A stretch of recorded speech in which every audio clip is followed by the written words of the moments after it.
I got a recipe. I wanted to kick Murray off to talk about this recipe. This is a recipe for success against Georgia defensively. What do you got, Chef? Okay. 1.1. Historic talent / offensive output. Okay? That's what you got to have. All right? It's either that or the actual recipe. So if you don't have, like, great historic talent, all right, a la 2021 Alabama offense, a la historic output 2019 LSU, okay, and historic talent. If you don't have that, you're in trouble. Or you got to do this, right? I've seen a lot of teams do this. I don't care how you do it, but you have to. I mean, dump the kitchen sink and find a way to rush for at, near, or about 4 yards of carry. You don't have to be super explosive, but you have to be diligent and willing to just run your head against a brick wall, because that's what it is. It feels like a brick wall. You feel like you're just mundane activities, watching paint dry, all right? But you really got to do it. You got to, whether it be through tempo runs, whether it be through unique motions, whether it be through extensions of the run game, you have got to find a way to average about 4 yards of carry. If you can do that, if you can remain balanced, you'll not only be able to convert the chains, live in the third mediums, do all that good stuff, but I think the key to winning and beating Georgia, honestly, is keeping their offense off the field. A lot of people don't talk about that because they tend to lean on you a good bit as an offense. So you got to keep them off the field.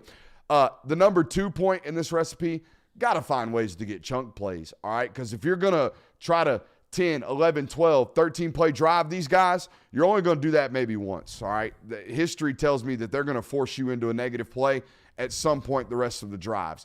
Every single team that's tried to march it on Georgia, and that's their game plan, we're going to have 5 marches. All right, it's Kentucky, and it's the only football team, and maybe Alabama, that's been able to actually do it and summon, 2 or 3 of those drives. The other time, you're going to fail. All right, you're going to end up punting after 5 plays or getting into a 3rd and long, getting up a sack, having a false start, whatever. All right, so you have to be able to find a chunk play, whether that be through a back shoulder fade or whether that be through wheels, right? Slanting wheels like Florida did several years ago, or whether that be through the quarterback draw. Whatever it is, however it is, you have to find ways to get chunk plays, 20, 25-yarders, to where we can actually flip field position and have an opportunity to punch it in. That being said, once chunk plays happen, you have to capitalize. That's now one of your only scoring drives that you're going to get. You're not going to have a ton of opportunities against Georgia. You're not. All right, so once a chunk play happens, you have to capitalize on this.